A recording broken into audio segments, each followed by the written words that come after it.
Vamos a comenzar con una oración, pidiéndole a nuestro Señor su dirección, su guianza. Oremos. Padre Santo, te damos las gracias en esta tarde, porque nos permites estar juntos como iglesia para poder estudiar este tema importante de la interpretación bíblica. Ayúdanos en esta tarde y permite que todo lo que hablemos sea para la gloria de tu nombre, y que las palabras que se viertan aquí puedan ser entendibles, claras y aplicables a la obra del ministerio y también a la vida personal. Te lo suplicamos, Señor, encarecidamente, en nombre de Cristo Jesús. Amén. Bueno, ustedes recibieron en la entrada una hoja con la que vamos a estar trabajando, una hojita. Hoy vamos a ver un tema que rimbombantemente se llama hermenéutica, pero básicamente la hermenéutica trata de la interpretación. Entonces son principios de interpretación bíblica que nos pueden ayudar en nuestro ministerio como líderes de grupo pequeño y en nuestra vida personal, en nuestro devocional y también en la lectura de libros que nosotros hagamos, para que tengamos el discernimiento para poder entender qué es lo que estamos leyendo y por dónde va la cosa, ¿verdad?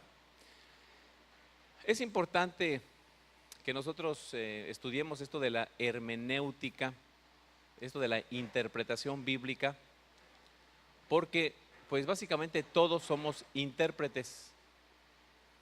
Todos estamos interpretando todo el tiempo. O sea, si leemos el periódico, leemos la declaración, por ejemplo, de algún dignatario, y depende del dignatario, es como interpretamos las palabras de esa persona. En ocasiones, escuchamos, ¿no?, sobre algunos temas y los interpretamos. Estamos interpretando cuando una persona nos habla, interpretamos sus palabras, interpretamos la gesticulación de las personas, interpretamos las acciones, las cosas que hacen las personas. Todo el tiempo estamos interpretando. Por eso es importante que interpretemos o sepamos cómo interpretar la Biblia, porque finalmente la Biblia también la interpretamos. Somos intérpretes de la Escritura. Aunque digamos, no, yo solamente leo la Biblia y ya, pero la estamos interpretando. Todos la interpretamos, entonces lo importante es interpretarla adecuadamente. Ahora, quiero hablarles o dar un pequeño recorrido de algunas escuelas de interpretación bíblica. Por escuelas no me refiero a lugares donde hay aulas, ¿no?, sino más bien corrientes de pensamiento, maneras de interpretar la Biblia. Eso llamo escuelas de interpretación bíblica. Vamos a comenzar, ahí en su hojita ustedes pueden ver, comenzamos con el punto número 1, y vamos a comenzar por la escuela de interpretación alegórica.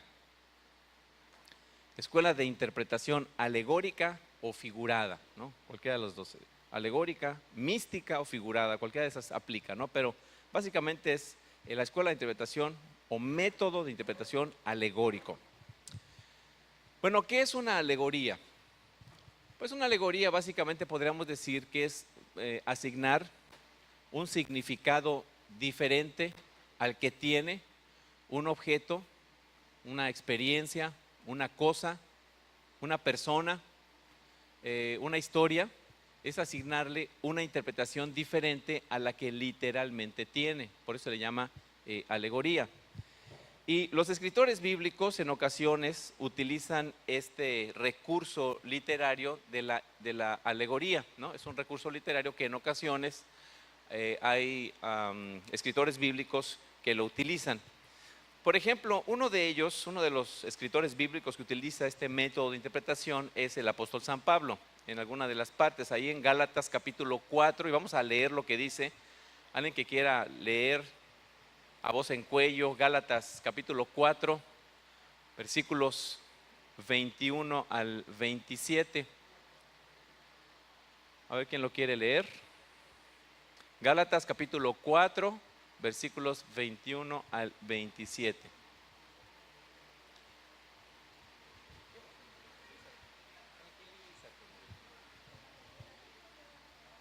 ¿Cómo dejaron pasar a esta mujer si no trae Biblia? 4:21 al 27.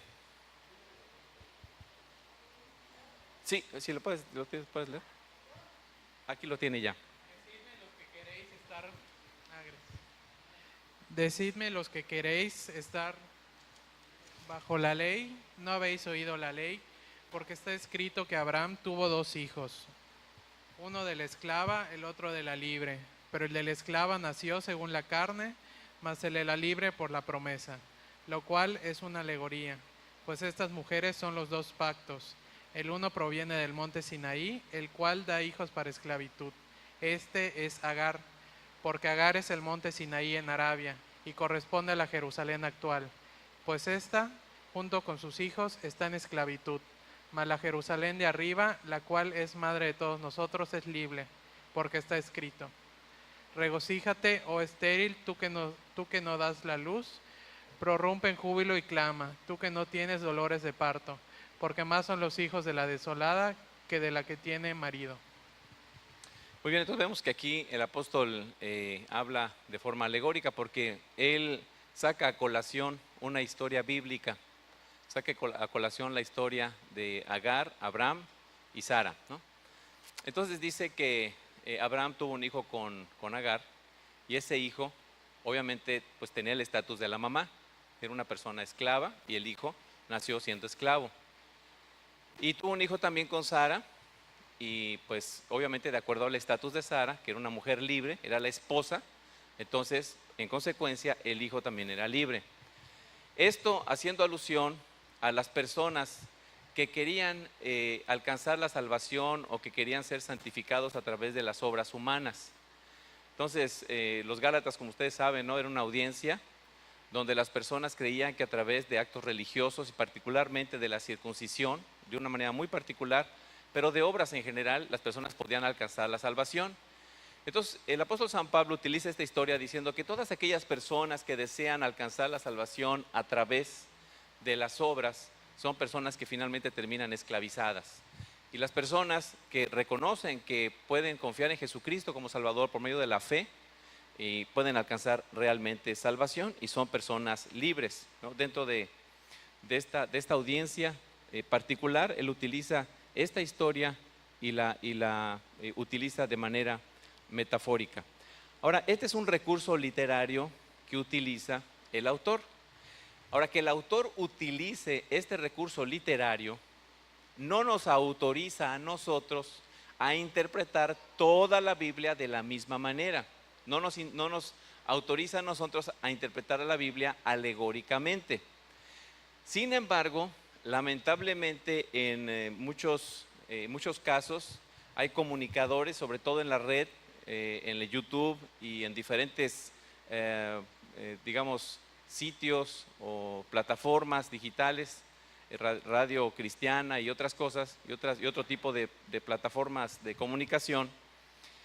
Lamentablemente, la alegoría es algo que se usa de manera bastante común. ¿Cómo sería, por ejemplo, tomando un ejemplo de Daniel capítulo 6, allá en el Antiguo Testamento, cómo predicaría un alegorista, por ejemplo, Daniel capítulo 6? Ustedes recuerdan que allí en Daniel capítulo 6, el rey Darío echó a los leones a Daniel, ¿no?, a través de una trampa de algunas personas que pues odiaban a Daniel y querían que muriera Daniel. Dice la escritura que finalmente pusieron una trampa al rey y el rey finalmente pues hizo un edicto a través del cual toda persona que no le adorara a él sería echada a los leones. Así que Daniel finalmente, después de hacer sus oraciones, como dice la escritura, estas personas le capturaron orando a Dios y adorando a un Dios diferente que a Darío. Entonces echa a Daniel al foso de los leones. ¿Cómo interpretaría un alegorista esta historia? Bueno, un alegorista lo que diría es algo así como, por ejemplo, Daniel fue echado al foso de los leones. Daniel representa a todos los cristianos que, como Daniel, están en una circunstancia bastante complicada. El foso de los leones representa el mundo, porque es un mundo de oscuridad que es peligroso para el cristiano, Y los leones representan a Satanás y sus demonios que se querían comer a Daniel. Sin embargo, Dios protegió a Daniel. Y Daniel salió avante, finalmente no pudieron los leones comerse a Daniel, y Dios finalmente liberó a Daniel y vindicó a Daniel. Entonces, de la misma manera, el cristiano es liberado constantemente por Dios de las situaciones, circunstancias y de toda la maldad y oscuridad del mundo, y es rescatado también de los leones, es decir, de Satanás y sus demonios, de tal manera que al final el cristiano sale victorioso. Probablemente el resultado de esta interpretación sea correcto. O sea, los cristianos finalmente siempre salimos victoriosos, o aunque no en este mundo, ¿verdad? O aunque no en el momento que nosotros querramos, pero finalmente Dios nos va a dar la victoria en medio de las circunstancias difíciles a las que nos enfrentamos, a los demonios y al mundo. Eso es una realidad. Sin embargo, los medios que utilizan para llegar a la interpretación o para llegar a la conclusión a la que llegan son totalmente errados, ¿no? O sea, ellos utilizan una historia para darle una interpretación, una connotación diferente a la que literalmente tiene. Es decir, al alegórico no le interesa el contexto literario en el que está escrito ese pasaje bíblico. No le interesa el contexto histórico en el que está escrito ese pasaje bíblico. O sea, a quién fue escrito, por qué fue escrito, cuándo fue escrito, en función de qué fue escrito.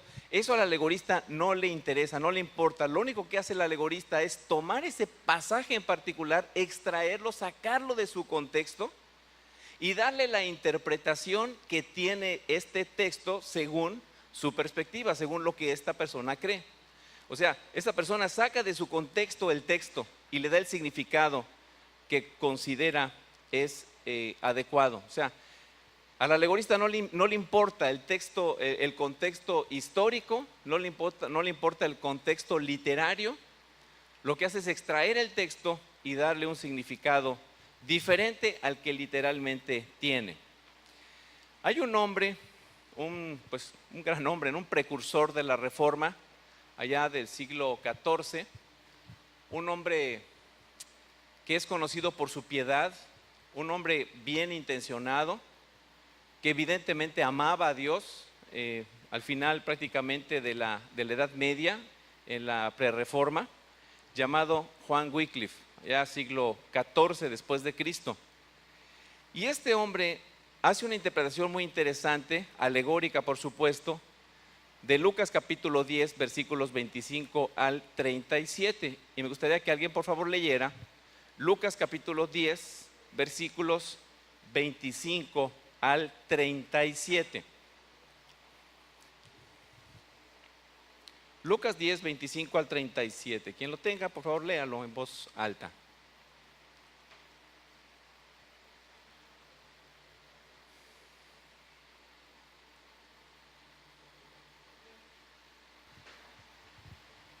Lucas 10, 25 al 37. Doña Lupita. Dice, en esto se presentó un experto en la ley y para poner a prueba a Jesús le hizo esta pregunta: Maestro, ¿qué tengo que hacer para heredar la vida eterna? Y Jesús replicó: ¿qué está escrito en la ley y cómo la interpretas tú? Como respuesta el hombre citó: ama al Señor tu Dios con todo tu corazón, con todo tu ser, con todas tus fuerzas y con toda tu mente. Y ama a tu prójimo como a ti mismo. Hasta ahí, ¿no? ¿Hasta el qué? 37. Ok. Bien contestado, le dijo Jesús, haz esto y vivirás. Pero él quería justificarse, así que le preguntó a Jesús: ¿y quién es mi prójimo? Jesús respondió: bajaba un hombre de Jerusalén a Jericó y cayó en manos de unos ladrones. Le quitaron la ropa, lo golpearon y se fueron, dejándolo medio muerto. Resulta que viajaba por el mismo camino un sacerdote, quien al verlo se desvió y siguió de largo. Así también llegó a aquel lugar un levita, y al verlo se desvió y siguió de largo. Pero un samaritano que iba de viaje llegó a donde estaba el hombre y viéndolo se compadeció de él. Se acercó, le curó las heridas con vino y aceite y se las vendó. Luego lo montó sobre su propia cabalgadura, lo llevó a un alojamiento y lo cuidó. Al día siguiente sacó 2 monedas de plata y se las dio al dueño del alojamiento. Cuídemelo, le dijo, y lo que gaste usted de más se lo pagaré cuando yo vuelva. ¿Cuál de estos 3 piensas que demostró ser el prójimo de aquel que cayó en manos de los ladrones? El que se compadeció de él, contestó el experto en la ley. Anda entonces y haz tú lo mismo, concluyó Jesús. Muy bien, aquí tenemos una parábola. A veces las parábolas son un poquito difíciles de interpretar, a veces nos causan un poquito de dificultad, a veces no sabemos cómo realmente interpretar una parábola. Pero en el caso de esta parábola tiene un contexto anterior. ¿Qué es lo que estaba sucediendo? ¿Cuál era el contexto de esta parábola? ¿Quiénes estaban conversando?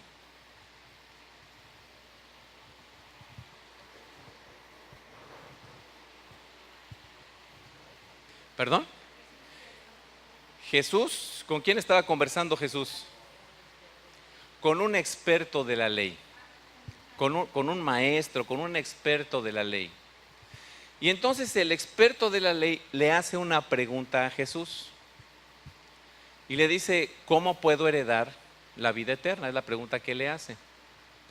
Entonces, a esta persona, pues la respuesta que se les da es, pues, ¿cómo lees la Biblia, no? ¿Qué dice la Biblia? Y dice, bueno, pues, contesta correctamente. Él dice, bueno, lo que dice la Biblia es que debemos amar a Dios y debemos amar al prójimo como a nosotros mismos. Jesús le dijo, simplemente haz esto y ya, y vivirás, ¿no? Ama a Dios, y si amas a Dios vas a amar a tu prójimo, hazlo. Eso es todo lo que tienes que hacer. Pero dice la Escritura que esta persona, queriéndose justificar, hizo una pregunta, ¿y quién es mi prójimo? O sea, se notaba que esta persona era un experto en la ley, conocía la Escritura, pero lo suyo no era así como que amar a las personas. Era una persona rígida, se supone que es una persona rígida como los maestros de la ley, ¿no? Bastante legalista, y no se le daba mucho a amar, y mucho menos a un samaritano, a un gentil, a una persona no judía, y él sospechaba que por ahí va la respuesta. Por eso dice, queriéndose justificar, pregunta, pues ¿quién es mi prójimo, no? Queriéndose justificar. Y Jesús, en virtud de esa pregunta, entonces le dicta esta parábola. Y al final, ¿cómo concluye la parábola? ¿Qué es lo que dice al final? Ya después de que el Señor dice la parábola, ¿qué es lo que termina diciendo? Haz esto y vivirás, ¿no? Correcto. Entonces, básicamente, ¿de qué nos está hablando esta parábola? Está viéndolo así de una manera bastante sencilla, ¿no? De acuerdo al contexto. La parábola nos habla precisamente de lo que hace un prójimo por otro prójimo, siendo un samaritano. Entonces, básicamente, ¿de qué nos está hablando esa parábola?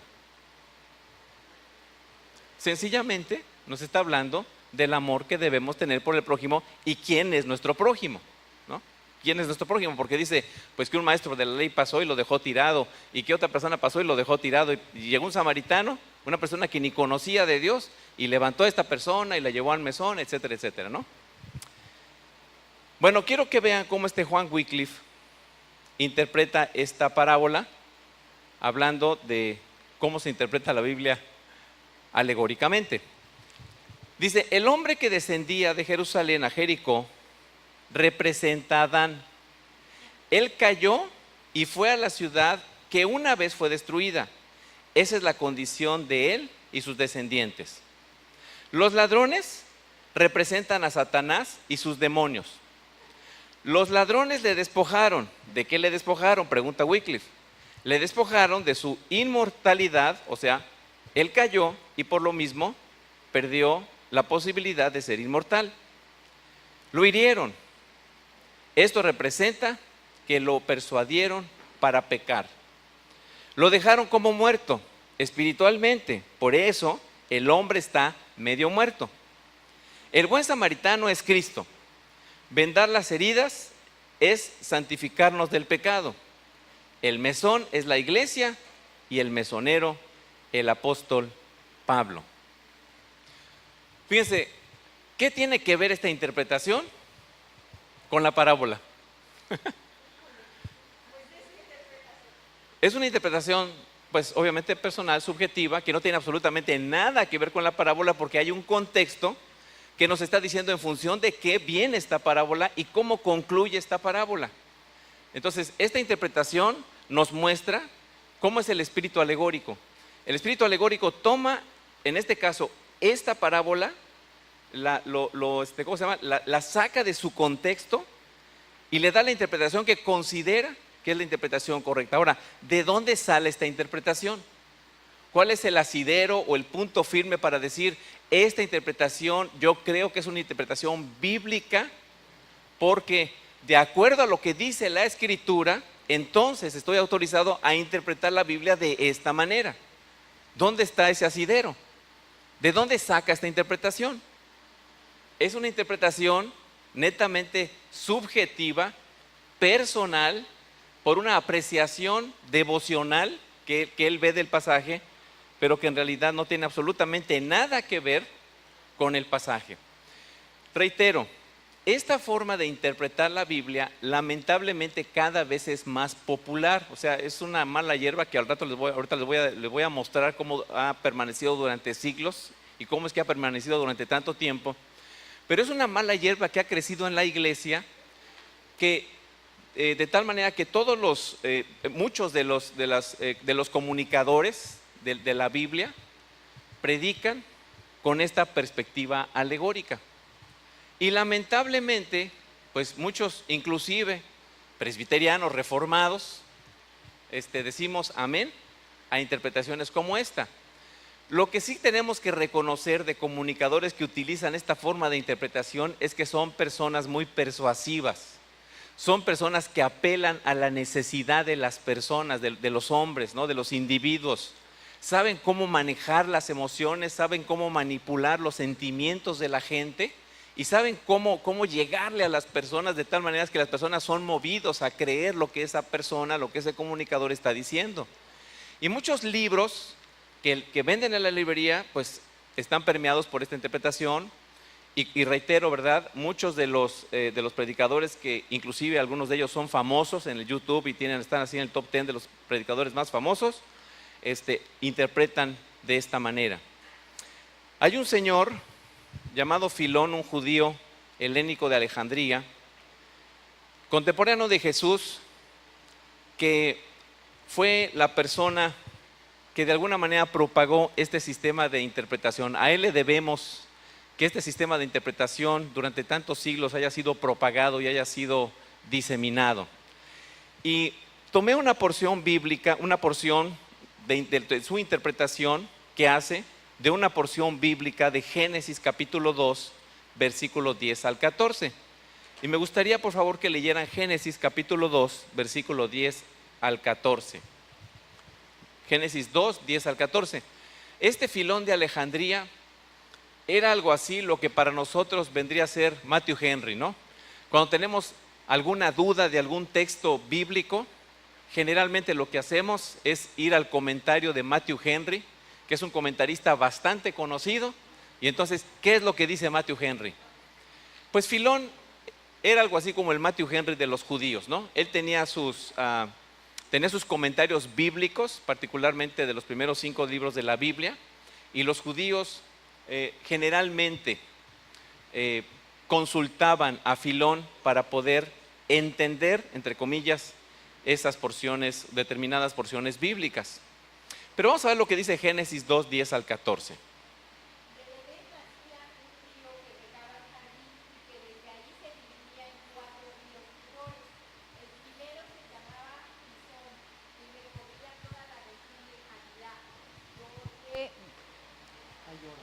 Donde había oro. El oro de esa región era fino y también había allí resina muy buena y piedra de onis. El segundo se llamaba Guijón, que recorría toda la región de Cus. El tercero se llamaba Tigris, que corría al este de Asiria El cuarto era Éufrates. 14 o hasta el 15. Del 2, 10 al 14. 10 al 14. Hasta ahí está. Hasta Y el ahí, muy bien. cuarto era el Éufrates. Si ustedes una mañana se levantan y ven ahí en las olas con Dios, y en las olas con Dios les lleva a leer ese pasaje bíblico, ¿cómo lo interpretarían ustedes? ¿Cómo lo interpretarían? O sea, ustedes leen su pasaje antes de irse a trabajar, leen su pasaje. Bueno, ¿cómo lo interpretan? ¿Qué quiere decir lo que? ¿Cómo interpretarían Génesis 2, 10 al 14? ¿Perdón?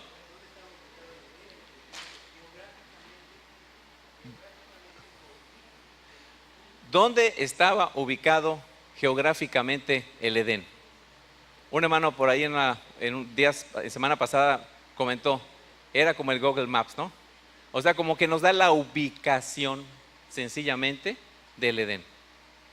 Es como si yo les digo, vamos al centro, ¿no? Entonces, si quieres ir al centro, mira, lo que tienes que hacer es tomar la 60, de ahí vas a pasar por el Tecnológico, te sigues derecho, pasas por la Mega Balcones, te sigues derecho y vas a pasar por el Alvarado, te sigues derecho, pasas por el Café La Habana y de ahí te llegas al centro. Porque aquí no por calles, sino más bien por señales es que llegamos a algún lugar, ¿no?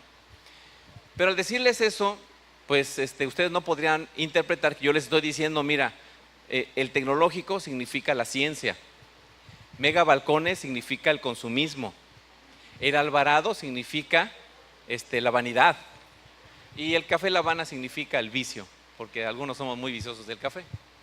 Obviamente sería absurdo, ¿no? Lo único que estamos haciendo es dar una dirección para que te ubiques por dónde se encuentra geográficamente ese lugar. Bueno, eso es lo que está haciendo el escritor, efectivamente. Ahora quiero que vean cómo lo interpreta Filón.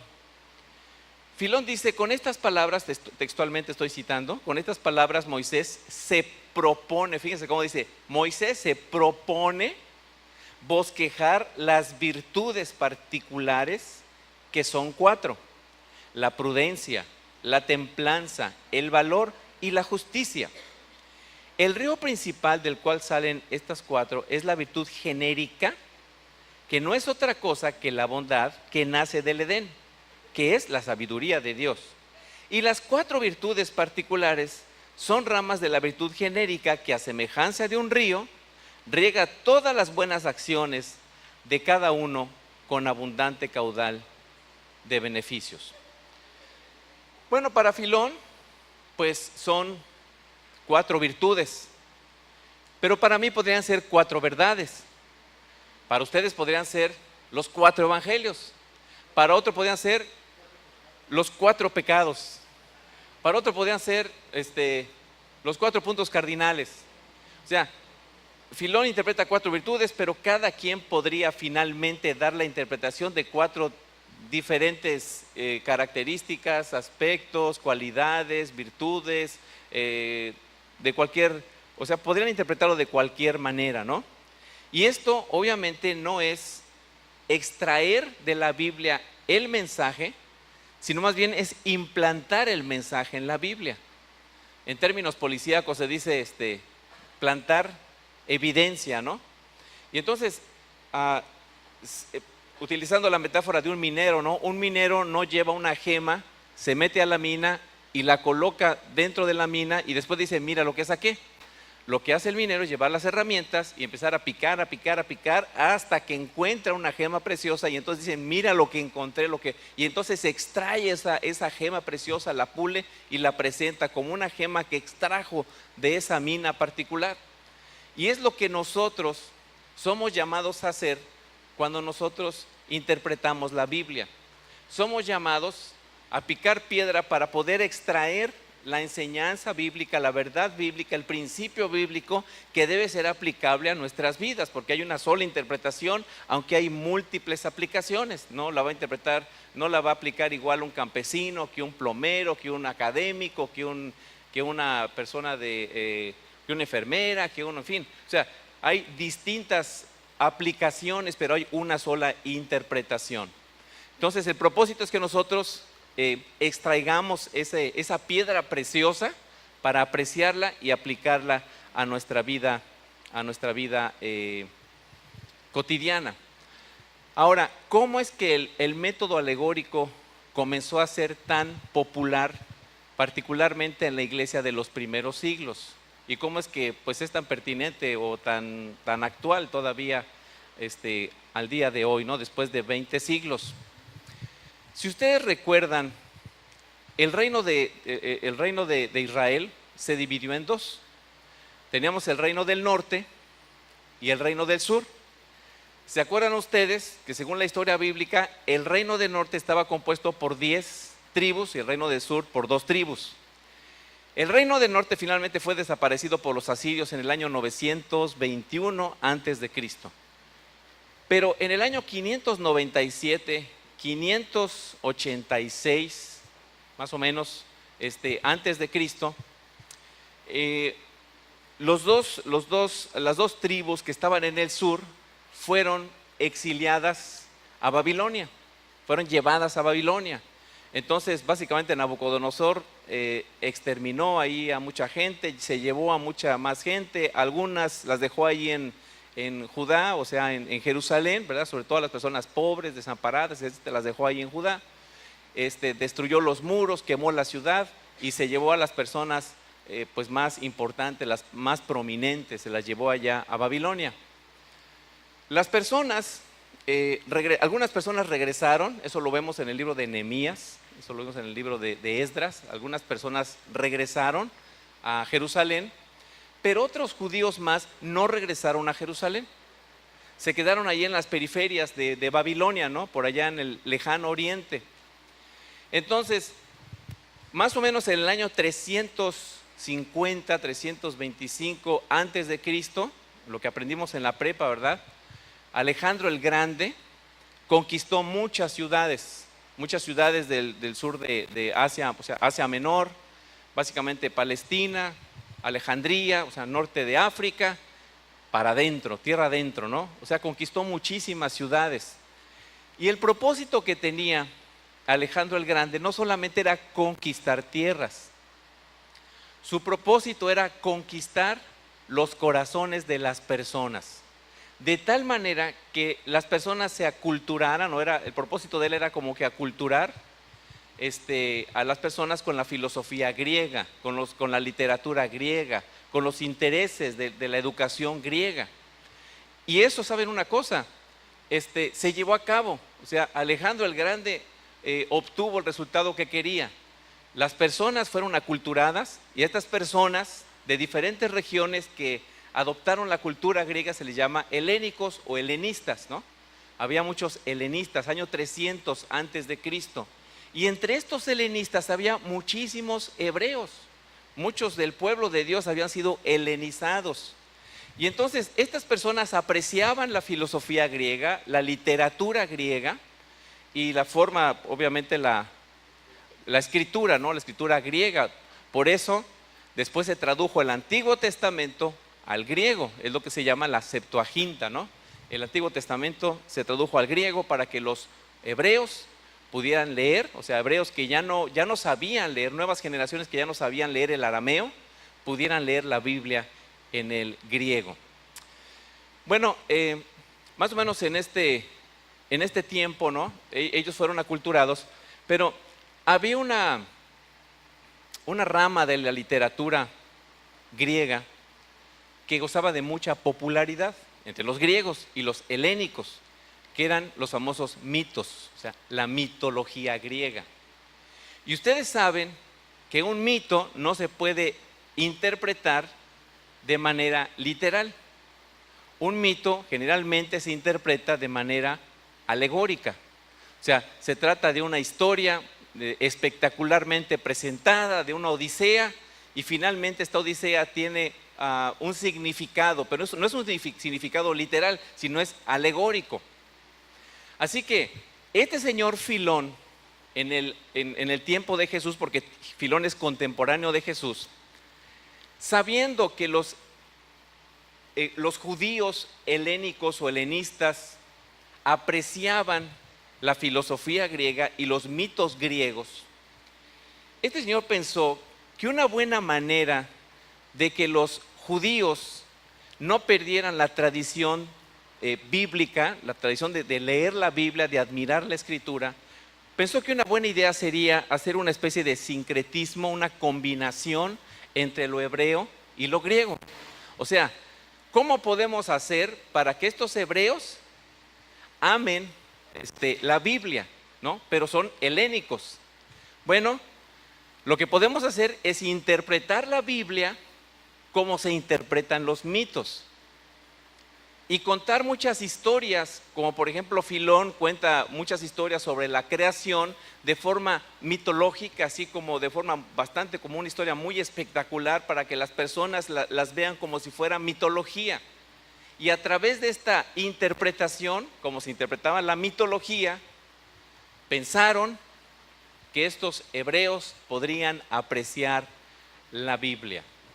Y así fue como a partir del siglo I después de Cristo, o sea, después de la muerte de Cristo, se comenzó a interpretar la Biblia de manera alegórica, como si la Biblia se tratara de mitología griega. O sea, como se interpretaba la mitología, así fue como se empezó a interpretar la Biblia. Y fíjense, muchos de los padres de la iglesia que son reconocidos por la iglesia cristiana, que indudablemente han dejado un gran legado. Sin embargo, muchos de esos padres de la iglesia tienen mucha alegoría en sus escritos. Hombres, por ejemplo, como San Agustín, que son reconocidos no solamente por la iglesia, romanista, ¿no? Sino nosotros también reconocemos los escritos de San Agustín. Pero San Agustín, con todo y su temor de Dios y su anhelo por glorificar a Dios a través de sus escritos, con todo y haber sido rescatado del maniqueísmo griego, aún así se colaba entre sus escritos esta filosofía, esta forma de interpretar la Biblia, esta forma alegórica. Pero ahí no paró la situación. Durante toda la Edad Media, está hablando del año, no sé, 6, 7, 8 después de Cristo, hasta más o menos el siglo XIV después de Cristo, toda esta Edad Media, o llamada como oscurantismo, ¿no? La interpretación alegórica fue lo que dominó la iglesia, fue lo que dominó la interpretación, era la interpretación prácticamente oficial de la iglesia. Pero cuando vino la reforma, inclusive ya cité a uno de los prerreformadores, y aún los prerreformadores, muchos de ellos eran alegóricos. Pero esta forma de interpretar la Biblia, pues no era una forma correcta de interpretación bíblica, no era una forma adecuada de interpretar la Escritura. Hasta que llegó, Martín Lutero y particularmente Juan Calvino en el tiempo de la Reforma protestante, fue cuando dijeron: no podemos permitir que la iglesia siga interpretando la Biblia de manera alegórica, es una irresponsabilidad. Particularmente Martín Lutero decía: esos escritos son una basura, son una porquería, porque antes los teólogos no se andaban así con nimiedades, ¿no? Ese era el folclore y ese era el, digamos, ese era el lenguaje natural de los teólogos en ese tiempo, ¿no? Como por ejemplo Juan Calvino, allí en Institución de la Religión Cristiana de Calvino, hablando de personas que aparentemente decían herejías, él decía: esos puercos que se revuelcan en sus chiqueros de los errores y las herejías, y así hablaban muy fuerte. Y ellos decían: todos estos escritos no son más que basura, no debemos permitir que eso siga sucediendo. Y ahorita vamos a ver qué fue lo que hicieron los reformadores para cambiar esa tendencia de la interpretación alegórica. Ahora, ¿cuáles son los peligros de interpretar la Biblia alegóricamente? Creer toda interpretación subjetiva como bíblica. Cuando hablamos de subjetiva es creer toda interpretación humana, propia de la imaginación humana, sin ningún asidero bíblico, creerla como bíblica, ¿no? Esta interpretación, por ser extraída de la Biblia, no siendo bíblica. Otro peligro es tratar de obedecer aquello predicado de la Biblia sin ser bíblico. Y obviamente otro peligro muy grande es compartir erráticamente la Biblia, enseñar erróneamente la Biblia, poner un fundamento débil, frágil, un mal fundamento en la vida de la gente. Hermanos, si torcemos la teología, esto afecta a nuestras creencias. Y cuando son afectadas nuestras creencias, es afectada nuestra forma de vivir. Finalmente nuestra vida es teológica. Nuestra vida muestra a quién estamos adorando y en quién tenemos puesta nuestra confianza. Así que si nosotros cometemos el grave error de interpretar la Biblia de esta manera, vamos a tener serios problemas en nuestra vida personal. Y si hacemos caso a las personas que interpretan alegóricamente la Biblia, vamos a tener muy serias confusiones en nuestra doctrina y en nuestra cosmovisión bíblica, podemos decir entre comillas, cosmovisión bíblica. Antes de mencionar dos pasajes bíblicos, quisiera saber si hay alguna pregunta al respecto de lo que hemos platicado. Sí, hermana Lupita. Perdón, su comentario, sí.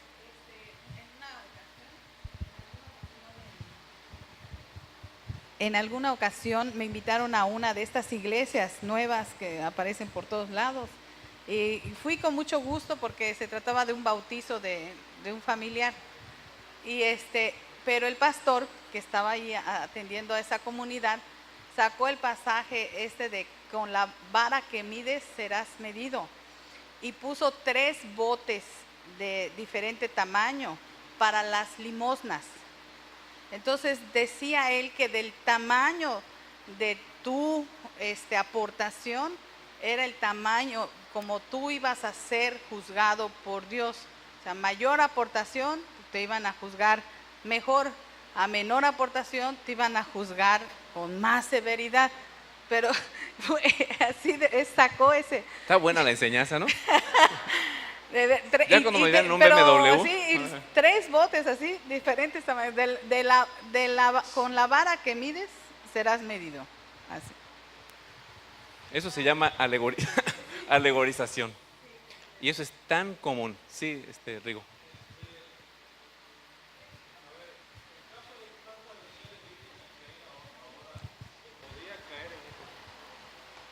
Bueno, en el caso de que actualmente hay tantas versiones bíblicas, ¿se podría llegar a caer en ese tipo de situación? Definitivamente, si la pregunta es respecto a si alguna versión tiene un sesgo, al menos las versiones que conocemos, ¿no? Tiene un sesgo que nos lleve a interpretar la Biblia así, podemos decir que no. Por ejemplo, aún hay versiones que son bastante contadas, como la versión parafraseada, que es una versión que trata de ser tan sencilla que básicamente te va contando la historia de una manera muy papeadita, ¿no? Básicamente te la va papeando, pero no te lleva la Biblia en sí, no te lleva hacia la interpretación alegórica. Eso más bien tiene que ver con el intérprete y con la manera que el intérprete interpreta la escritura. Las nuevas versiones que se satanizan mucho, yo les veo muchísima virtud, porque esas interpretaciones tienen la finalidad de facilitar la comprensión bíblica. Sobre todo hoy en día, porque por ejemplo hace 2 siglos, hace 1 siglo y medio, cuando predicaba Spurgeon y se aventaba una predicación de 2 horas y media, y esa predicación al otro día se imprimía en los periódicos y era lo que la gente leía al siguiente día, lo que era lo que la gente leía, la predicación de Spurgeon. Pues esas interpretaciones, básicamente con el lenguaje que se manejaba en ese tiempo, eran bastante relevantes para las personas.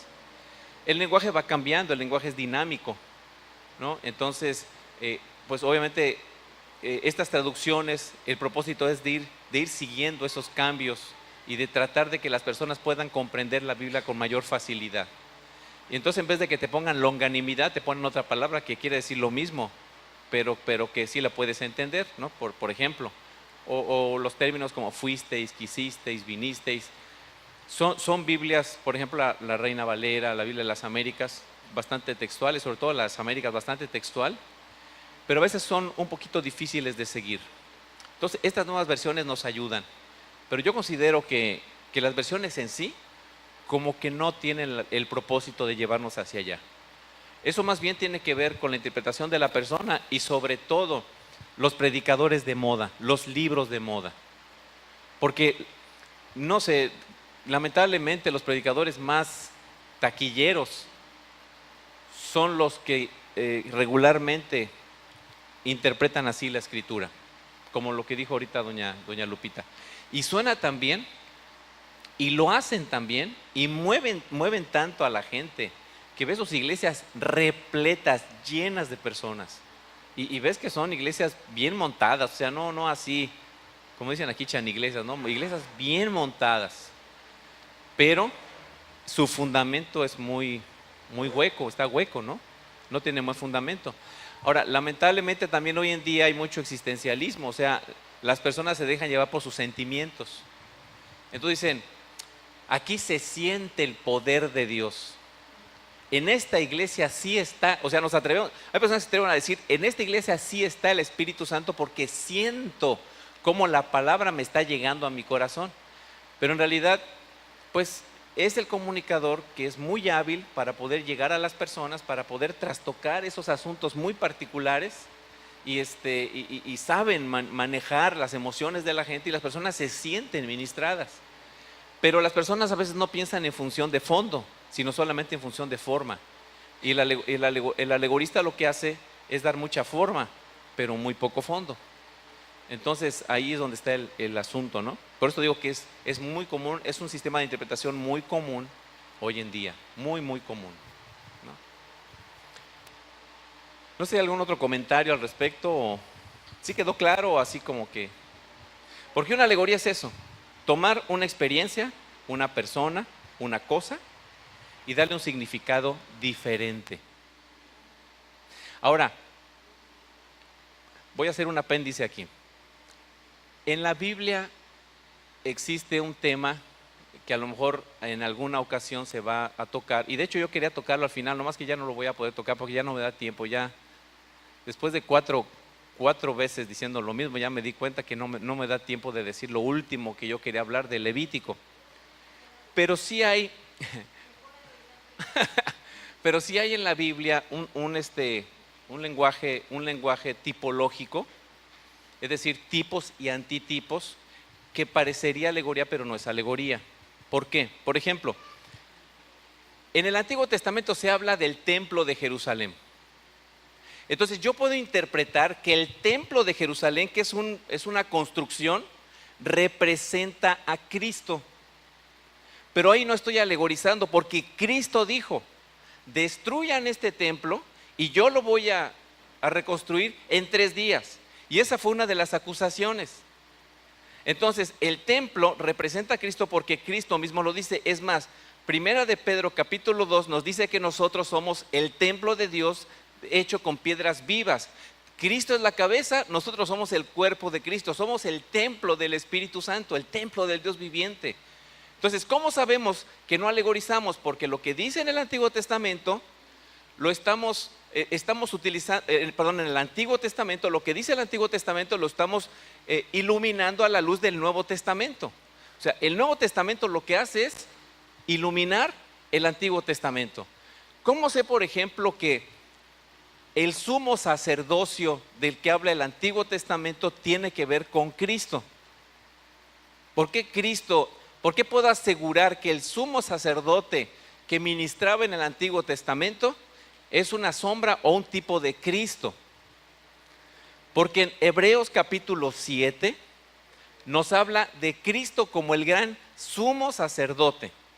Ahora, en el Antiguo Testamento se dice que el sumo sacerdote era del orden de Leví, o sea, de la tribu de Leví, pero Cristo es sumo sacerdote según el orden de Melquisedec, o sea, es un sacerdote eterno que no, o sea, viviría eternamente, moriría para resucitar y para vivir eternamente. Entonces yo puedo asegurar que el sacerdocio, personas, el sumo sacerdocio representa a Cristo y el sacerdocio del Antiguo Testamento representa a los creyentes, pero porque el Nuevo Testamento lo asegura. Esa es la base y el fundamento que yo utilizo para decir esto significa esto, porque aquí lo dice. El Nuevo Testamento, nuevamente, o sea, encendemos el lamparón, ¿no? La lámpara del Nuevo Testamento, y es iluminado el Antiguo Testamento y nos enseña. Los profetas, todos los profetas del Señor, todos los profetas del Antiguo Testamento, de eso vamos a hablar un poquito mañana en la predicación. Todos los profetas del Antiguo Testamento señalan a un profeta, que es Cristo el Señor. De hecho, en la teología reformada se habla de el oficio profético, el oficio regio y el oficio sacerdotal de Cristo. Todos los reyes del Antiguo Testamento tipifican al Rey de Reyes y Señor de Señores, Cristo el Señor. Entonces, no es alegoría, sino es tipología. O sea, son tipos y antitipos. La sombra y el cumplimiento en el Nuevo Testamento, ¿no? Esa es la diferencia. Una alegoría es asignar un significado a algo, pero que no tiene base bíblica en ningún otro lado de la Biblia. Entonces ahí no tenemos un tipo y un antitipo. Por ejemplo, la serpiente en el desierto, ¿no? El Señor de Juan 3 dijo: así como la serpiente fue levantada en el desierto, así es necesario que el Hijo del Hombre sea levantado, para que todo aquel que en él cree no se pierda, mas tenga vida eterna. Entonces vemos que es una representación, ¿no? del Señor Jesucristo. Entonces esa es la diferencia entre un tipo y una alegoría. Por eso sí hay lugar para los tipos que parecen alegorías pero no lo son, para los símbolos, ¿verdad? También hay simbología en la Biblia, que eso, reitero, es un tema aparte, porque hay diferencia entre el símbolo y el tipo. O sea, todo tipo es un símbolo, pero el símbolo no siempre es un tipo. Pero eso es otro tema, ¿no? Pero ahí no estamos alegorizando, estamos confirmando por el Nuevo Testamento lo que dice el Antiguo Testamento. Por eso digo que el Antiguo Testamento sin el Nuevo Testamento es un libro completamente cerrado. No tendría razón simplemente no tendría razón de ser que nosotros leyéramos la Biblia si llegara hasta el último libro del Antiguo Testamento. Quien da razón de ser al Antiguo Testamento es Cristo, porque el Antiguo Testamento tiene un tema: Jesucristo. De eso habla el Antiguo Testamento, y eso lo vemos en el Nuevo Testamento. Y ahí ¿cómo se llama? La diferencia, ¿no? O sea, pero hay ese fundamento, ese asidero para decir: estoy seguro de lo que estoy diciendo, ¿no? Esto representa esto, porque aquí lo dice, la Biblia lo dice. Y no son nada más. Por ejemplo, otra vez escuchaba una persona que decía que el tabernáculo tenía no sé cuántos números de estacas. O sea, como la carpa de un circo, ¿no? Cuando se arma la carpa de un circo, se le ponen estacas y se le tensa, ¿no? Para que se arme la carpa, ¿no? Pues así era el tabernáculo. Llegaban los cuatitas y los no sé qué, y ponían con las estacas y todo. Y entonces esa persona decía: tenía tantas estacas el tabernáculo, o sea, para levantarlo, ¿no? Entonces, estas estacas representan tal cosa. Entonces digo, bueno, tú llegaste a la conclusión de que cada una de estas estacas, digamos que son 100 estacas, representan X cosa. ¿Dónde dice? ¿En qué parte de la Biblia dice eso? ¿En qué texto te puedes apoyar para confirmar que las 100 estacas representan no sé qué cosa? Por ejemplo, que David mató a Goliat. ¿Cuántas piedras a la Biblia? No me acuerdo, son 4 o 5, ahí habla la Biblia de algunas piedras, ¿no? Y hay personas que dicen: no, es que por eso fueron, por ejemplo, 4 piedras, porque eran los 4 evangelios: Mateo, Marcos, Lucas y Juan. Por eso son 4 piedras, y con uno de ellas le pegó porque ese es Juan, porque es el más teológico. Cosas así, y yo he escuchado cosas así que dices: ¿cómo es posible? Y la gente dice: amén, gloria a Dios. Este pastor está gruesísimo, está grueso lo que dice. O sea, ¿cómo sabes de Chao? Y la gente se lo come así enterito, ¿no? ¿De dónde sacas eso? O sea, ¿cuál es ¿Cuál es su contraparte en el Nuevo Testamento para que tú digas que eso es así? Ahí no hay tipo, ahí hay alegoría, ¿no? Esa es la diferencia. Por eso dice en Hebreos 20, 30 y 31, dice, aún entre ustedes mismos se levantarán algunos que enseñarán falsedades para arrastrar a los discípulos que los sigan. Así que estén alerta. Recuerden que día y noche durante 3 años no he dejado de amonestar con lágrimas a cada uno en particular, dice el apóstol. Segunda de Timoteo capítulo 4, versículo 3 y 4 dice, llegará el tiempo en que la gente no escuchará más la sólida y sana enseñanza. Ya no le va a gustar la sana enseñanza. Seguirán sus propios deseos y buscarán maestros que les digan lo que sus oídos se mueven por oír. Rechazarán la verdad e irán tras mitos. O sea, llegará el momento en que las personas ya no quieran verduras, van a querer pizza todos los días. Ya no van a querer la sólida enseñanza, van a querer comida chatarra. Eso quieren las personas, y la Biblia lo dice. Llegará el día en que eso van a pedir las personas, y eso les sienta, y eso les hace sentir bien. Segunda de Timoteo 4, 3 y 4, y dice, rechazarán la verdad e irán tras mitos. Ahora, fíjense, hay muchos libros devocionales, muchos librillos de esos de bolsillo, devocionales, que son así como cafecitos para el alma.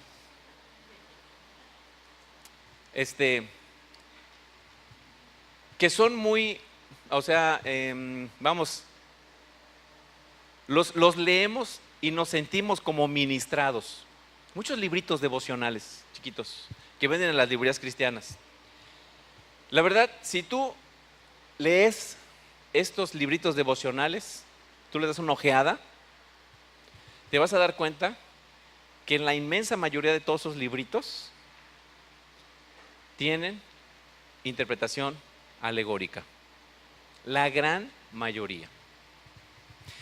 Nosotros, de veras, en la librería nos hemos dado la tarea a ir, porque tienen así, por ahí con Norca y anteriormente con otra hermana allá en la iglesia, allá en La García, nos íbamos a la librería y veíamos materialito por materialito, librito tras librito de devocional.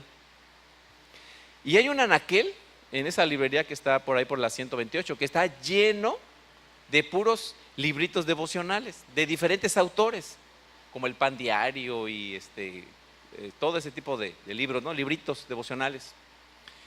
Uno por uno, expurgando, buscando qué recurso podemos comprar para ofrecer en la librería de la iglesia.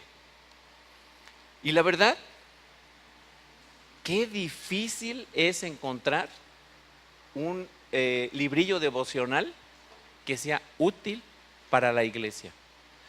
Una ocasión le compré a mi esposa uno de Joni Eareckson. Bueno, no sé si es Tada o Tida, Joni Eareckson, una señora que quedó cuadriplégica, es cuadriplégica, ¿no? Por un mal clavado que se aventó, es un mal clavado, y la señora renegaba de Dios, no quería saber nada, ya no comía, se la quería pasar en el cine, o porque no podía moverse, quería solamente pensar en diversión y tratar de escapar de la realidad. Pero Dios ha usado a esa mujer de una forma increíble, y tiene un libro de devocionales, un libro de devoción que se llama La Perla Escogida, algo así se llama. Ya no lo editan. Tal vez se puede encontrar, por ejemplo, en Kindle, o sea, vía digital, de Joni Eareckson. Es un libro de devocional los 365 días del año. Ese tipo de devocionales no te van a decir lo que quieres escuchar, te van a decir lo que tienes que escuchar, lo que necesitas escuchar. Buenos libros de devocionales. Pero eso no es muy común. La gran mayoría de los devocionales son con un trasfondo alegórico. Entonces hay que tener mucho cuidado con eso. Bueno, cerramos este punto de la interpretación alegórica y vemos cómo después de tantos siglos sigue siendo actual.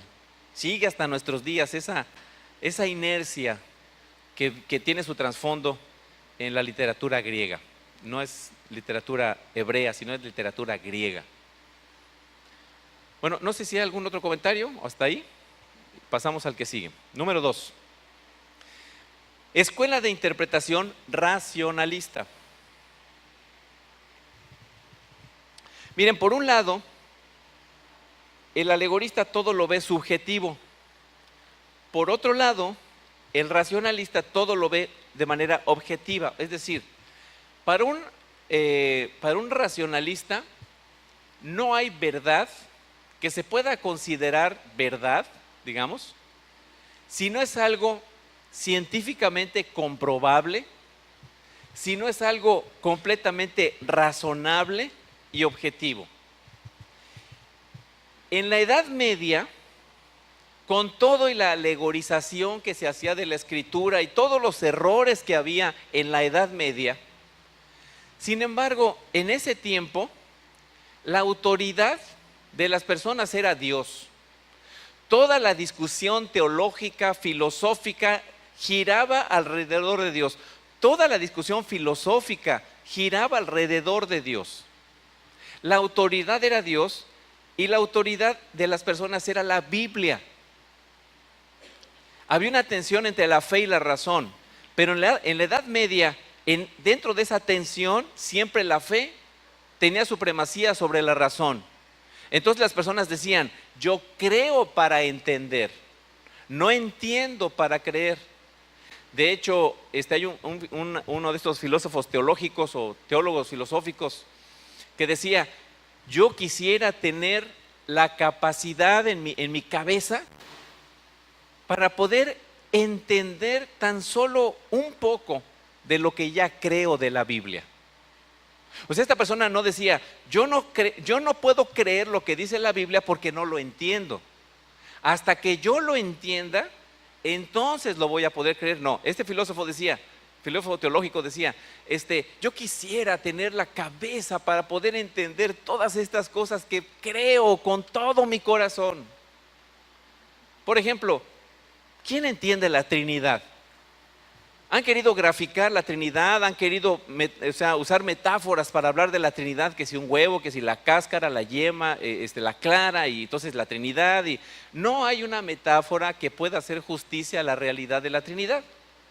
Ahora, no necesitamos entender que Dios es trino y cómo es la Trinidad, ni graficarla de tal manera que nuestra razón quede completamente satisfecha para creerla. Aunque no la entendamos, creemos en la Trinidad. ¿Por qué? Porque la Biblia lo dice. Nuestro punto de partida no es el entendimiento humano, no es nuestro razonamiento. Nuestro punto de partida es la Biblia, y si la Biblia lo dice, es sí, es en el amén, como dice el apóstol San Pablo, ¿no? Si la Biblia lo dice, es suficiente para mí. Si después hay un descubrimiento arqueológico, si después hay un descubrimiento literario, que aparecieron no sé cuántos manuscritos, que apareció no sé qué vestigio arqueológico que hace pensar que lo que la Biblia dice tiene razón. Qué bueno que apareció, pero yo no necesito que aparezca ni un vestigio arqueológico, ni un vestigio literario para creer lo que la Biblia dice. Yo ya lo creía. ¿Por qué? Porque mi punto de partida no está acá. Mi punto de partida está en Dios, en lo que dice la Biblia. El apologeta Richard Ramsay, una vez que vino a dar una plática aquí en el seminario, dijo una cosa bien interesante. Dice, bueno, un poco exagerada, ¿no? Pero interesante. Dice, si la Biblia dijera que la luna es de queso y es verde, tendría que cambiar nuestro concepto de queso y de verde, o de luna y verde. Porque si la Biblia lo dice, lo tengo que creer. Quien tiene que cambiar su concepto de verde y luna soy yo, porque la Biblia lo dice, ¿no? Entonces, ese es nuestro punto de partida. Ahora, dentro del racionalismo que se da más o menos por allá del siglo XVIII, XIX, un poquito a principios del XX, desde el XVII, final del XVII, esta corriente de racionalista, ellos no creían para entender, ellos querían entender para creer, al revés de como lo hacían en la Edad Media. Después del año 1700, en la Edad Media Dios estaba en el centro y todas las iluminarias estaban sobre Jesús, ¿no? Sobre Dios. Pero después del año 1700, con la edad de las luces empezaron así a hacerle a Dios, el hombre empezó a hacerle así y el hombre comenzó a tener protagonismo por encima de Dios. Y sacaron a Dios del escenario y fue el hombre que se puso en el centro. Entonces, y este es el resultado. En este tiempo, las personas querían ver la Biblia como un investigador mira un bicho en un microscopio, ¿no? Así querían ver a Dios y así querían ver a la Biblia. Querían poner bajo el escrutinio de la razón humana la Biblia, y si lo que la Biblia dice no satisface lo razonable y lo comprobable científicamente, entonces no lo puedo creer. Hubo un señor en este tiempo, un señor que se llamó, un señor de apellido Bultmann, y este señor dijo que había que desmitificar la Biblia. ¿Por qué? Porque decía, los milagros no son razonables, son mitos que los escritores inventaron. Entonces, el trabajo del intérprete está en quitar esos mitos y debajo de esa cáscara sacar la enseñanza moral que tiene la Biblia. La moraleja que tiene detrás de estas historias. Es algo así como sucede con el Kinder Sorpresa, ¿no? O sea, los niños compran el Kinder Sorpresa no por el chocolate muchas veces, ni por la capsulita obviamente, sino por el juguetito que hay adentro. Entonces para ellos el mito era como el chocolate, ¿no? Hay que quitar el mito, hay que quitar la cápsula y hay que sacar la moraleja que era el juguetito, ¿no? Hay que sacar la moraleja, hay que sacar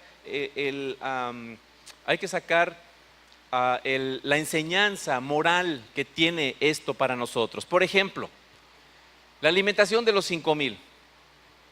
Un racionalista diría, bueno, no es razonable pensar que con unos cuantos peces y con unos cuantos panes comió una gran multitud.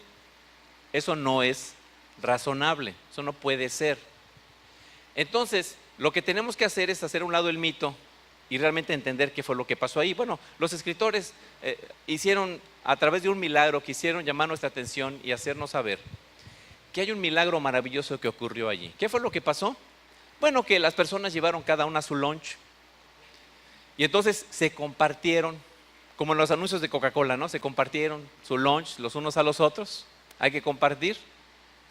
Y entonces todos comieron, así como lo hacemos a veces en las ¿cómo se llama? Reuniones sociales en Shalom, ¿no? Cada quien traiga su itacate y aquí nos compartimos y sobra comida, ¿no? Y hasta sobró comida, sobraron no sé cuántas cestas. Entonces, el milagro aquí no fue que realmente haya habido un milagro sobrenatural, sino el milagro fue el milagro del amor, lo maravilloso de amarse, de compartir los unos para con los otros. Y como eso, tratan de interpretar todos los milagros de la Biblia. Para ellos no existe los ángeles, no existe el mundo espiritual, no existe la realidad de la presencia de Dios entre las personas. Dios, si existe, está lejos, echó a andar el mundo, le dio cuerda y lo dejó, lo abandonó a sus leyes, causas, efecto, y así es como las cosas funcionan. ¿Qué caracteriza a esta perspectiva racionalista? Bueno, según ellos, ¿verdad? Se sujeta toda la escritura al juicio humano. La fe está al servicio de la razón. Si nosotros vemos lo que dice Hebreos, creo que es Hebreos 12:3, que dice, por fe creemos que fueron creados los cielos y la tierra. Por fe creemos que fueron creados los cielos y la tierra. Un liberal diría, ¿a poco crees realmente que el ser humano fue primero así como que un molde de arcilla y Dios sopló aliento de vida y ahí vino a ser la persona? ¿Crees eso? Eso es un juego de niños, eso no puede ser, ¿verdad? Eso diría un liberal, un racionalista. O sea, el juicio humano es indispensable para saber si dicha declaración es bíblica, es válida o no es válida. Esto tiene alcances, hermanos, insospechados. Hace como 4 años tuve la oportunidad de ir allá a mi tierra, el Estado de México, ahí por Toluca, donde se llevó a cabo la Asamblea General. Y hubo una discusión en la Asamblea General. Y la discusión básicamente era si la mujer era susceptible a ordenación para ser pastora o no. Esa era la discusión. Había un pequeño grupo que luchaba porque sí, porque la mujer fuera ordenada para ser pastora, y había pues todos los que íbamos, ¿verdad?, del resto de la República, prácticamente la inmensa mayoría, más del 95, 96%, estábamos con una postura diferente a estas personas. Y esas personas lucharon vehementemente, ¿no? Fue un ejercicio muy interesante. Pero estas personas, por ejemplo, estas personas que pasaron y dijeron eso, que son presbiterianos, que son pastores de iglesias presbiterianas, decían, tenemos que hacer una relectura de la Biblia. Porque, por ejemplo, los apóstoles vivían en un tiempo donde había mucho patriarcado. Entonces, muchas de las cosas que escribieron fueron pensadas de acuerdo a la cultura patriarcal que había en ese tiempo. Por eso dice la Biblia que la mujer debe sujetarse al varón. Pero eso no es realmente lo que Dios quiere. Tenemos que hacer una relectura de la Biblia. Tenemos que entender adecuadamente la Biblia de acuerdo a la cultura ya en la que vivimos. O sea, como que la cultura en la que se vive cambia los principios bíblicos. De acuerdo a la cultura se cambian los principios bíblicos. ¿Qué es lo que tenemos detrás de esta declaración? Un teólogo liberal. Una persona que interpreta la Biblia de manera totalmente liberal, ¿verdad? Entonces, la gran mayoría de los seminarios en México y en el mundo son liberales, hermanos. Eso no está lejos, no pensemos que es algo que ciertamente fue algo propio de la edad moderna, pero no ha pasado. Nuestro seminario teológico San Pablo es un seminario donde se ha luchado para que la educación teológica sea conservadora, sea ortodoxa, conservadora. Pero es de los pocos seminarios que todavía quedan que son conservadores, que reconocen que la Biblia es la palabra de Dios, que es el punto de partida del cual debemos pues partir, ¿verdad? La palabra de Dios, la Biblia. Así que básicamente la escuela racionalista lo que hace es poner la Biblia bajo el escrutinio de la razón humana. Un magnífico maestro del seminario, el hermano Moisés Zapata, nos decía algo bien interesante. Decía, no es la iglesia la que autoriza la Biblia, sino que es la Biblia la que autoriza la iglesia. No es la iglesia la que autoriza la doctrina, sino es la Biblia la que autoriza a la iglesia y su sistema de doctrina. O sea, finalmente la autoridad es Dios, no es el hombre. Ahora, ¿dónde están, cuáles son los peligros de esta forma, ¿no?, de interpretar la Biblia? Bueno, pensar que partes de la Escritura son mitos, negando que toda la Escritura es inspirada por Dios. Dudar, otra más, es dudar de la providencia de Dios, ¿no?, donde Dios es activo, está sosteniendo a su creación cada instante. Otra más, poner por encima de la Biblia el razonamiento y procedimientos netamente humanos. Y obviamente pues se van a llegar a conclusiones netamente humanas. Esta escuela de interpretación racionalista, estamos hablando del siglo XVII al siglo XX más o menos. ¿Sí, don Pedrito?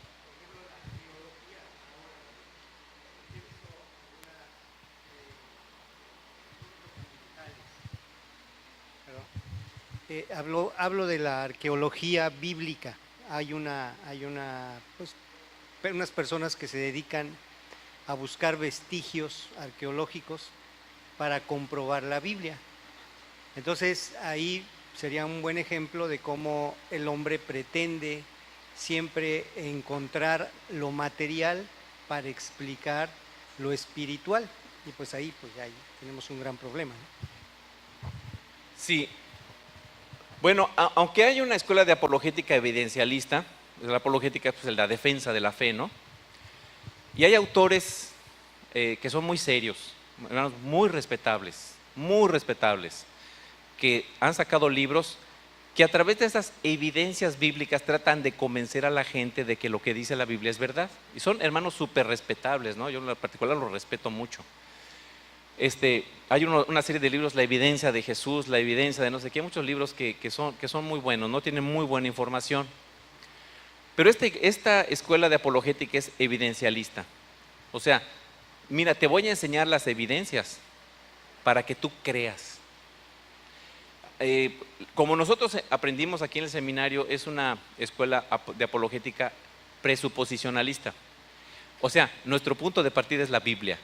Qué padre que me dices estas cosas, es una buena información, qué increíble que se encontraron todos estos vestigios, pero sabes que ya lo sabía, o sea, aquí la Biblia lo dice. Y aunque no se encuentre nada, y aunque no se encuentre algo particular sobre cierto aspecto, cierto episodio de la Biblia, no necesito eso para reconocer que es verdad, ¿no? O sea, es verdad. Nuestro punto de partida, nuestra presuposición es que la Biblia es la palabra de Dios. Eso es por un lado. Por otro lado, lo que usted comentaba también, hay documentales de, por ejemplo, la verdadera historia de Jesús. Lo que tú no sabías de Jesús, tuvo 2 hijos. Y esos hijos se fueron a no sé dónde y empiezan a hacer un desarrollo.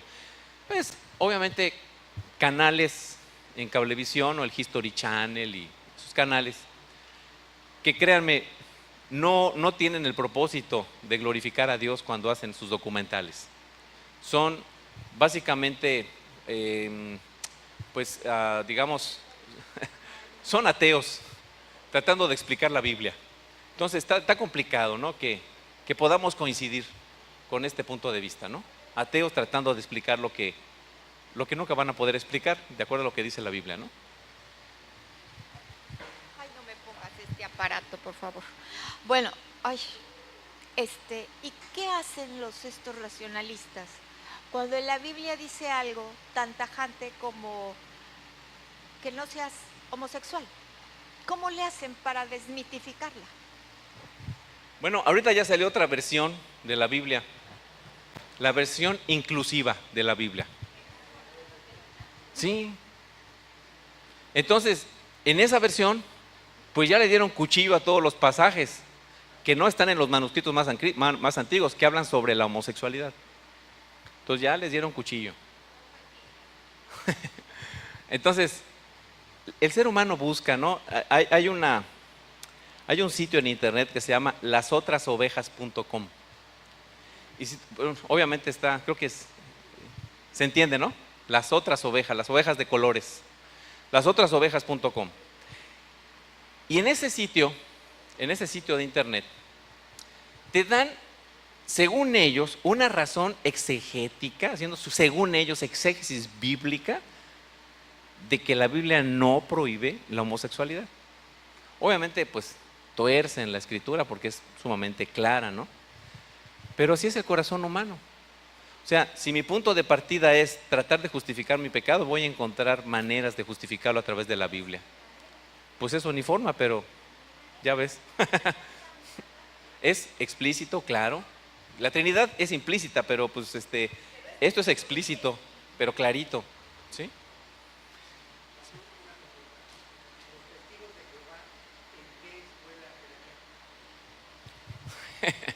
Bueno, si quiere ahorita al final lo platicamos. No quisiera así embarrar otras expresiones de fe, pero ahorita platicamos de eso. De hecho, ahorita podemos platicar un poquito de eso. Número 3, escuela de interpretación dogmática. Número 3, escuela de interpretación dogmática. Hermanos, ¿qué es un dogma? Un dogma es una confesión de fe. En cierto sentido, nosotros somos una iglesia dogmática, ¿no? Tenemos la confesión de fe de Westminster, tenemos el catecismo mayor, el catecismo menor, tenemos el catecismo de Heidelberg, tenemos las confesiones de fe helvéticas. O sea, somos dogmáticos a cierto punto, ¿no? Tenemos dogmas, confesiones. Pero reconocemos que esas confesiones no son palabra de Dios. Amamos la confesión de fe de Westminster. Amamos nuestras teologías, ¿no? Escritos como el de Luis Berkhoff, ¿no? Que Es increíble cómo estos chavos tienen la capacidad de poder desarrollar teológicamente, ¿no?, los temas, pero no son la palabra de Dios. Son dogmas pues que los hombres se reunieron para tratar de articular determinados temas bíblicos difíciles de entender, ¿no?, y tratar de clasificarlos para su mejor entendimiento, usando base bíblica, por supuesto. Sin embargo, no son palabra de Dios. La interpretación dogmática básicamente lo que dice es que la Biblia, la iglesia está por encima de la Biblia o está al nivel de la Biblia. O sea, la iglesia determina lo que dice la Biblia, que sí, que no, y pues los escritos de la iglesia vienen a estar a la par de la palabra de Dios como si fueran inspirados. Y por supuesto eso no puede ser, ¿verdad? O sea, los dogmas no son la Biblia, ¿no? Entonces no es la iglesia la que determina la interpretación bíblica, es la Biblia la que determina cómo debe la iglesia interpretar la Biblia. La Biblia jamás puede estar por encima, la iglesia jamás puede estar por encima de la Biblia. ¿Cómo es que se formó el canon del Nuevo Testamento? No es que la iglesia autorizó cuál sí y cuál no. No, la iglesia lo que hizo fue identificar cuáles tenían las marcas de interpretación bíblica, y de acuerdo a eso, entonces decir, esto es palabra de Dios, debe ir en el canon. Pero no porque la iglesia lo autorizara, sino porque reconoció, descubrió, vio cuáles eran aquellos libros que pues debían estar en la Escritura, por lo que la misma Biblia mostraba, ¿no? Así que más que dogmas surgidos de las Escrituras, son dogmas surgidos de la arbitrariedad humana que determinan lo que significa la Biblia. Ahí debemos tener mucho cuidado. Ahora ya casi para concluir esta sección e irnos al break, a comer unos bocadillos, ¿qué notan ustedes, qué pauta notan ustedes en estas tres formas de interpretación bíblica? ¿Qué caracteriza a estas tres maneras de interpretar la Biblia? Algunos hablan inclusive hasta de 12 escuelas, ¿no? Pero muchas de ellas se derivan de estas tres escuelas. ¿Qué ven ustedes en estos métodos? ¿Qué es un común denominador en ellos? El hombre. El hombre, o sea, básicamente, ahí está todo, ¿no? Son antropocéntricos. El alegórico, para el alegórico es la imaginación del intérprete lo que le da significado al texto. Para el racionalista es la ciencia o la razón del intérprete la que da significado a determinado texto. Si no lo entiendo, no lo creo. O sea, si yo no puedo creer en una Trinidad, no voy a creer en la Trinidad. O niego la Trinidad y creo que solamente hay una persona, que son los unitarios, o surgió otro movimiento llamado los modalistas. Es una persona que a veces se revela como Padre, que a veces se revela como Hijo y a veces se revela como Espíritu Santo, dependiendo de la situación. Es la misma persona, pero como que se pone el disfraz diferente, ¿no? De Padre, de Hijo y de Espíritu Santo. Y esos existen. Yo una vez desayuné con unas personas ahí en Guadalajara en una plática que hubo de Darrow Miller y me tocó platicar con un modalista, ¿no? Pero son personas racionalistas. No puedo entender, entonces tengo que reinterpretar. Y el dogmático se ciega ante la interpretación absolutista de su grupo religioso, equiparando su dogma a nivel de la palabra de Dios. ¿Verdad? Esta persona, podríamos decir, es una persona, ¿cómo se llaman esas personas cómo nos llaman a veces? Que somos fanáticos. Pero son personas que actúan como fanáticos, ¿no? Son ciegos ante sus dogmas. Vamos a terminar en esta sección leyendo lo que dice la Confesión de Fe de Westminster. Capítulo 1, sección 4, creo que está ahí en sus hojitas.